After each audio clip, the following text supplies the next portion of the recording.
ده بضحك على ايه؟ ضحكني معاك. تعالى تعال. والعيال الكلاب الضايعه بتاعت اللي هم 10 12 عيال على طول.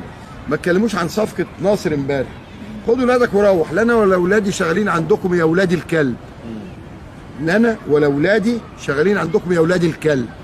قد ايه انا قسيت عليكم، قد ايه انا حرمتكم، قد ايه انا ذلتكم ودست عليكم باوسخ جزمه موجوده عندي.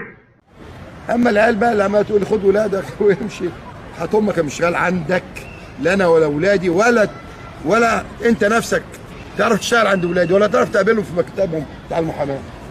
على ابو ظرافه عسل ام اللي جابت ابو سلالم ابوك.